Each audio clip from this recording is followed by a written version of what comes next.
காடி நிறைந்த பாத்திரம் அங்கே வைக்கப்பட்டிருந்தது. அவர்கள் கடற்காரனை காடியிலே தோய்த்து ஈசோப்பு தண்டில் மாட்டி அவர் வாயினிடத்தில் நீட்டி கொடுத்தார்கள். அவர் சிலுவையில் இருக்கும்போது தாகமா இருக்கிறேன் அப்படின்னு சொல்றாரு. தாகமா இருக்கிறேன் அப்படின்றது ரெண்டு விஷயங்களை குறிக்குது. முதலாவது தீர்க்க தரிசனம் நிறைவேறத்தக்கதான ஒரு காரியங்களை குறிக்குது. அது எங்க சொல்லப்பட்டிருக்கு அப்படின்னா சங்கீதம் 69வது அதிகாரம் 21வது வசனம்.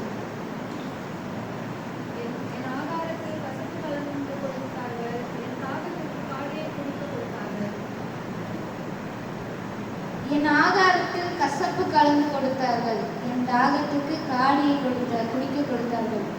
கசப்பு கலந்து கொடுத்தார்கள் அப்படின்றது, அந்த கசப்பு காடி அப்படின்றது எதை குறிக்குது அப்படின்னா புளித்த திராட்சை ரசம். அது இங்கிலீஷ்ல சொல்லப்பட்டிருக்கிறது சோர் ஒயின். அப்படின்னா ஒரு கெட்டு போன ஒரு திராட்சை ரசம்.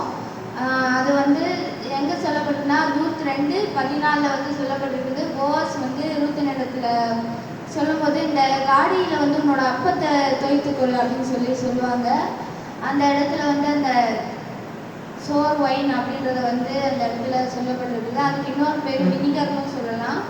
அது சாதாரண ஒரு மதுபானமா சொல்லாம அது ரொம்ப கெட்டு போன ரொம்ப அருவருக்கத்தக்கதான ஒரு இதுவா சொல்லப்படுறாங்க. அது ரோமானியர்கள் பயன்படுத்தினதான ஒரு மதுபானம். அது அவர்கள் தாகத்துக்கு அதை தான் குடிப்பாங்க அந்த ரோமானியர்கள். அதை ஏசப்பாக்கு குடிக்க கொடுக்குறாங்க. ஆண்டவர் நமக்கு என்னதான் நல்ல காரியம் நல்ல ஒரு விருந்தை கொண்டு வரணும் அப்படின்னு நினைச்சாலும் ஆனால் மனுஷங்க என்ன பண்ணுறாங்க, மோசமான ஒன்றை தான் மனுஷங்க ஆண்டவருக்கு திருப்பி கொடுக்குறாங்க. அந்த சிலுவையில் ஏசப்பாக்கு அந்த புளித்த ரசத்தை கொடுக்குறாங்க. மனுஷங்களுடைய வேதனையை அவர் அனுபவிக்கிறார் அந்த சிலுவையில். அதுக்கப்புறம் இது எதை குறிக்குதுன்னா ரெண்டாவதாக மனித தன்மையை வெளிப்படுத்துறாரு. இந்த மனித தன்மையை அவர் மாம்சத்தில் இருக்கிறாரு. மாம்சத்தில் இருக்கும்போது அவருக்கு தாகம் உண்டாகுது. தாகமா இருக்கிறேன் அப்படின்னு சொல்றாரு. அப்புறம் இது பழைய ஏற்பாடு தீர்க்க தரிசனங்களை இவர் தான் மேசியான்றதை உறுதிப்படுத்தப்படுகிறது. இதுல இவர் சும்மா தாகமா இருக்கிறேன்னு சொல்லல. இதுக்கு முன்னாடி அவர் எல்லாம் செய்து முடிச்சிட்டேன் அப்படின்றத இயேசு அறிந்துதான் தாகமா இருக்கிறேன் அப்படின்னு சொல்றாரு. ஆனா கீழே இருக்கவங்க எல்லாம் நினைச்சிருப்பாங்க அவ்வளவுதான், இவர் தோல்வி அடைச்சிட்டாரு, இவர் அவ்வளவுதான் முடிஞ்சது. சாத்தனை என்ன நினைக்கிறான், அவ்வளவுதான் இவர் செத்து போயிட்டாரு, அவ்வளவுதான், இதுக்கப்புறம் நம்ம தான் வெற்றி அடைச்சிட்டோம் அப்படின்னு சாத்தனை நினைக்கிறான். ஆனா அது இல்லை. அவர் தோல்வி அடையில. அவர் ஒரு வெற்றிக்கான அறிகுறியை தான் அவர் தாகமா இருக்கிறேன் அப்படின்னு சொல்றாரு. அவர் சிலுவையில் அரைஞ்சு அவர் மரித்து போன பிறகு அவர் பாதாளத்துக்கு போய் என்ன பண்றாருன்னா, பாதாளத்துக்கு போன உடனே எல்லா தீயாவிலும் விலகி ஓடுது. அவர் போய் அந்த பாதாளத்தில் உள்ள திறவுகோலை கொண்டு வர்றாரு. அப்போ அவர் அந்த பாதாளத்தில் உள்ள திறவுகோலை ஏசப்பா என்ன பண்றாரு, எடுத்துட்டு வர பாதாளத்தின் திறவுகோலையும் வெறுக்கிறவரா இயேசு கிறிஸ்து இருக்கிறாரு. இது ஒரு வெற்றிக்கான அறிகுறி. அது எப்படின்னாக்க எல்லாம் முடிந்தது என்று அவர் எதை சொல்றாரு அப்படின்னா நம்மளுடைய பாவத்துக்காக அவர் விலைக்கரியமா கொடுக்கப்பட்டதை சொல்றாரு.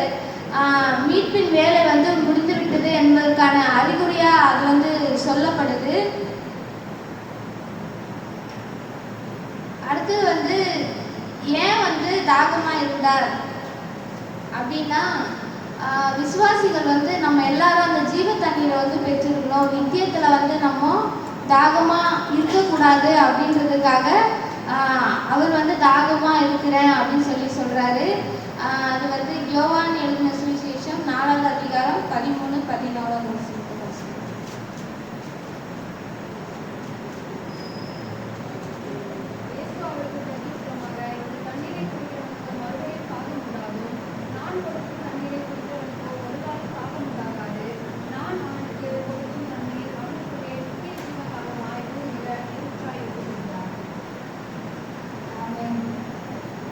அந்த சமாரிய ஸ்திரீ தாகமா ஆண்டவர் இடத்துல போயிட்டு ஆண்டவர் போய் தண்ணி கேட்கிறாரு. அதுக்கு அவர் சொல்றா, நீங்க என்கிட்ட தண்ணி கேட்கலாமா, அந்த ஊர்லேருந்து அவளை ஒதுக்கி வச்சுருக்காங்க. அப்போ வந்து ஆண்டவர் சொல்கிறாரு, நான் உன்னை அறிஞ்சிருக்கிறேன், நீ போய் உன்னோடைய புருஷனை கூட்டிகிட்டு வான்னு சொல்லும்போது, இல்லை எனக்கு புருஷனே இல்லைன்னு அவள் சொல்கிறா. அதுக்கு ஆண்டவர் சொல்கிறாரு, உனக்கு வந்து 5 புருஷர்கள் இருக்கு, ஆனால் நீ வந்து தெரியாதுன்னு சொல்கிற அப்படின்னு சொல்லும்போது அவள் சொல்கிறா, ஆண்டவரே நீங்கள் என்ன எப்படி உங்களுக்கு என்னை பற்றி தெரியும் அப்படின்னு கேட்கும்போது, நான் தான் மேசியா அப்படின்னு சொல்கிறாரு. அப்புறமா அந்த ஜீவ தண்ணீர் வந்து என்கிட்ட இருக்கு, நான் கொடுக்குற தண்ணி வந்து குடிக்கும்போது உங்களுக்கு தாகம் வந்து உண்டாகாது அப்படின்னு சொல்கிறாரு. அப்படின்னா உடனே அந்த தண்ணி எனக்கு தாங்க அப்படின்னு சொல்லி அந்த சமாரிய ஸ்திரீ வந்து சொல்லுவா. அப்படின்னா அவருக்குள்ள எவ்வளோ ஒரு தாகம் வந்து ஆண்டவர் மேலே இருக்கு அப்படின்றத வந்து புரிஞ்சுது.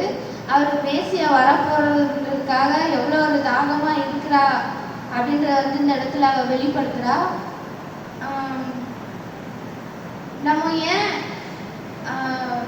நம்ம வந்து எதை பெற்றுக்கொள்ளணும் தாகம் உண்டாகாமல் இருக்கிறதுக்கு அப்படின்னு பார்த்தீங்கன்னாக்க, ஜீவ நீரூற்று, ஜீவ தண்ணீர் வந்து எதை குறிக்குது அப்படின்னா, அவர் கொடுக்குற நமக்கு ஒரு புதிய வாழ்வு, அதை தான் அந்த ஜீவ தண்ணீர் வந்து குறிக்குது. நித்திய வாழ்வு அப்படின்றது வந்து விசுவாசிகளோட இருதயத்தில் தங்குகிற தேவனுடைய ஆவியை குறிக்குது.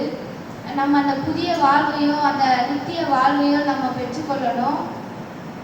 நம்மளுடைய உள்ளான ஆழமான ஏக்கங்களை வந்து திருப்திப்படுத்துறது அந்த நீரூற்று தான். நம்மளோட சின்ன சின்ன ஏக்கங்களாக இருந்தாலும் சரி, சின்ன சின்ன ஆசைகளாக இருந்தாலும் சரி, அவர் அதை பார்க்குறாரு. நம்மளோட இருதயத்தை வந்து அவர் அனுப்பிச்சிருக்கிறாரு. நம்ம என்னன்னா நம்மளோட இருதயத்தில் பெருசாக ஒரு கோட்டை கட்டி இதுதான் எனக்கு நடக்கணும், இதுதான் வேணும், இதுதான் அப்படின்னு சொல்லி நம்ம கேட்டாலும், ஆனால் ஆண்டவர் அதை தருகிறவர் அல்ல. அவர் நமக்காக ஒரு கோட்டையை ரெடி பண்ணி வச்சிருக்காரு பரலோகத்தில். அதை தர்றதுக்காக ஆண்டவர் அவருடைய சித்தம் எதுவோ அதை நம்மளோட வாழ்க்கையில் நம்ம ஒப்பு கொடுக்கும்போது அதன்படி அவர் நடத்தி செல்றாரு. சின்ன சின்ன ஏக்கம் எதுவாக இருந்தாலும் நம்ம அதை என்னடா நமக்கு இது நடக்கலையே அப்படின்னு சொல்லி நம்ம நினைப்போம். ஆனால் அது விட்டுரும். ஆனால் நம்ம ஆண்டவர் அதை நமக்கு செய்வாரான்னு சொல்லி நம்ம எதிர்பார்க்க மாட்டோம். எதிர்பாராத நேரத்தில் வந்து அவர் வந்து செய்வார். அதுதான் ஆண்டவர். ஆராய்ந்து முடியாத நேரத்தில் அதிசயங்களை செய்கிறாரு. நம்மளிடத்துல தோன்றாத நன்மைகளும் நம்ம வாழ்வில் செய்கிறவர் அவர். நம்மளோட உள்ளான மனதில் வந்து நம்ம அந்த ஜீவ நீரூற்றை பெற்றுக்கொள்ளணும். இயேசு வந்து நம்ம கொடுக்குற வாழ்வு வந்து ஒரு நீரூற்று போன்றது. ஒரு ஆறு வந்து ஒரே இடத்துல தேங்கி இருந்தால் அது எப்படி இருக்கும்? அது நலவு இருக்கிறதுல அழுக்காக இருக்கும். அது ஒரே இடத்துல இருந்தால் க்ளீனாக இருக்கிறதுல. ஆனால் நீரூற்று எப்படி இருக்கும்? ஓடிட்டே இருக்கும்போது அதனுடைய அழுகெல்லாம் போயிட்டே இருக்கும். அந்த இடம் வந்து எப்படி இருக்கும்? நீரூற்று ஓடிட்டே இருக்கும்போது அந்த இடம் வந்து ரொம்பவே சுத்தமாக இருக்கும். அந்த மாதிரி தான் ஆண்டவர் வந்து நம்மளுடைய வாழ்க்கையில் அந்த ஜீவ தண்ணீரை வந்து தரும்போது நம்ம வந்து பரிசுத்தம் உள்ளவர்களாக, அவரளவுக்கு இல்லை, பரிசுத்தம் உள்ளவர்களாக நம்ம வாழ அழைக்கப்படுறோம். அந்த நீரூற்றை போல நம்ம பரிசுத்தமாக நம்மளை வாழ்கிறதுக்கு அவர் அழைக்கிறாரு. அதுக்காக ஆண்டவருக்கு நன்றி செலுத்துகிறேன். ஒரு விசுவாசியினோட இருதயத்திலையும் அந்த பீரிட்டு வருவதை போல அந்த நீரூற்று இருக்கும். அந்த நீரூற்றை வந்து அந்த தண்ணீரை வந்து ஒருவன் எப்படி வந்து குடிக்கலாம் அப்படின்னு பார்த்தீங்க அப்படின்னா, விசுவாசத்தில் வந்து கிறிஸ்துவிடம் வந்து சேரணும். விசுவாசத்தில் நம்ம ஏசப்பா கூட இணையணும். அப்புறம் நம்முடைய இருதயங்களில் அவர் தான் ரட்சகர், அவர் தான் கர்த்தர் அப்படின்னு சொல்லி நம்ம இருதயங்களில் வந்து ஏற்கணும். இது வந்து என்னோட வாழ்க்கையில் ஒரு சாட்சி என்ன அப்படின்னாக்க, நாங்கள் ரட்சிக்கப்பட்ட நாட்களில் அந்த ஒரு வருடம், அந்த ஜான்வரியிலேருந்து டிசம்பர் வரையும், டிசம்பர் தான் ரட்சிக்கப்பட்டோம். அதுக்கு முன்னாடி ஜான்வரியிலேருந்து சபைக்கு போக ஆரம்பிச்சிட்டோம். நம்ம ரட்சிக்கப்பட்டோம். ஆனால் நம்ம வந்து ஞானஸ்தானம் எடுக்கணும்ல. ஞானஸ்தானம் எடுத்தால் தானே அந்த ஒரு உறவு வரும். இப்போது ஹாஸ்பிட்டலில் வந்து குழந்தை பிறகுது, அந்த குழந்தைக்கு வந்து பர்த் சர்டிஃபிகேட் வந்து ரெடி பண்ணுறாங்களா? அது எதுக்காக ரெடி பண்ணுறாங்க? அந்த குழந்தை வந்து அந்த அப்பா அம்மாவுக்கு தான் அந்த குழந்தை பிறந்திருக்கு அப்படின்றதான இது வந்து குறிக்குது. அது மாதிரி தான் நம்மளோட வாழ்க்கையில் நம்ம அவர் தான் நம்மளோட அப்பான்னு தெரிஞ்சுக்கிறதுக்கு நம்ம என்ன பண்ணணும்னா ஞானஸ்தானம் எடுக்கணும். அந்த ஞானஸ்தானம் எடுக்கிறதுக்காக நாங்கள் வந்து அந்த ஒரு வருடத்தில் நிறைய வாட்டி பிளான் பண்ணோம். என்ன பிளான் பண்ணாலும் அது ஃபுல்லாக சொதப்புல போகுது. நிறைய வாட்டி ட்ரை பண்ணோம். யாராவது ஒருத்தர் வந்து ஒரு இதில் போயிடுவாங்க. சரி, கடைசியில் கிறிஸ்மஸ் அப்போது நம்ம கண்டிப்பாக ஞானஸ்தானம் எடுத்தே ஆகணும் அப்படின்னு ஒரே ஆசை. அப்பாவுக்கு நம்ம பிள்ளையாடணும், அந்த அந்த ஒரு உறவு அப்பா அப்படின்ற நம்ம வார்த்தையினால ரட்சிக்கப்பட்டப்பறம் அப்பா அப்பான்னு கூப்பிடுவோம். ஆனால் நம்ம அந்த ஞானஸ்தானம் எடுக்கிறோம் அப்படின்ற இது வந்து வேற ஒரு ஃபீல். அது எனக்கு வந்து ரொம்ப பிடிச்சிருந்தது. அதுக்காக நான் ரொம்ப ஏங்கினேன். எங்கள் வீட்டில் உள்ள நான் ஒருத்தி மட்டும் இல்லை, எங்கள் வீட்டில் உள்ள 5 பேர் ரட்சிக்கப்பட்டாங்க. 5 பேருக்குமே அதே ஏக்கம் தான். எப்படியாவது அப்பா வந்து ஞானஸ்தானம் எடுத்துட்டு நம்ம அப்பாவோட பிள்ளையா மாறிடணும் அப்படின்னு சொல்லி ஒரே ஒரு ஏக்கம் தான். அது மாதிரி நம்மளுடைய இருதயங்களில் வந்து அவர் தான் ரட்சகர், அவர் தான் கர்த்தர்னு சொல்லி நம்ம ஏற்றுக்கொள்ளணும். அப்புறம் யோவான் எழுதின சுவிசேஷம் 7வது அதிகாரம் 37, 38.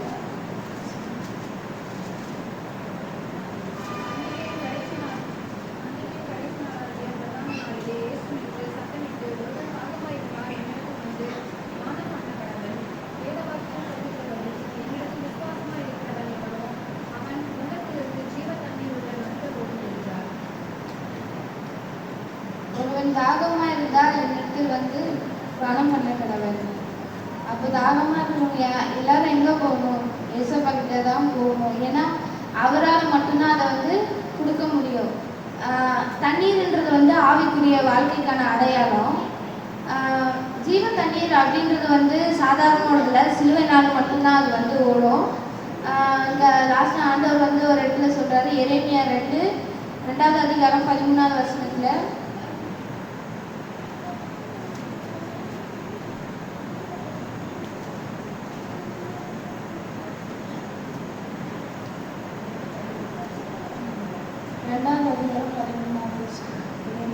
என் ஜனங்கள் 2 தீமைகளை செய்தார்கள்.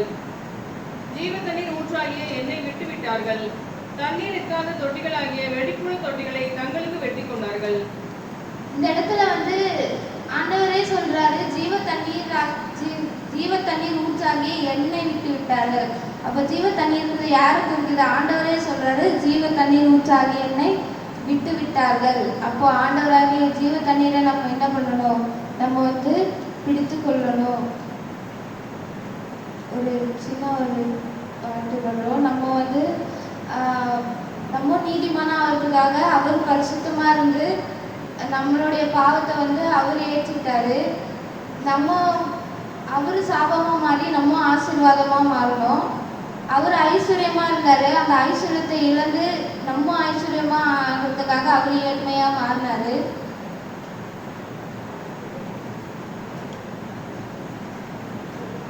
பரிசுத்தமுள்ளவனே பாவமாய் மாற்றப்பட்டீர்.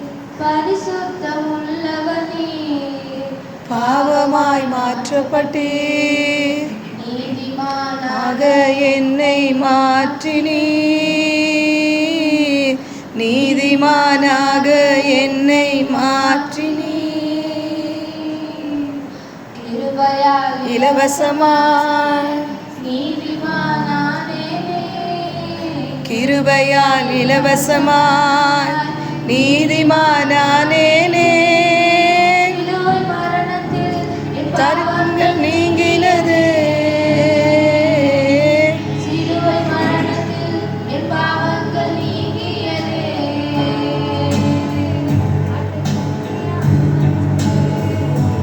குட்டியானவரே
எங்களால்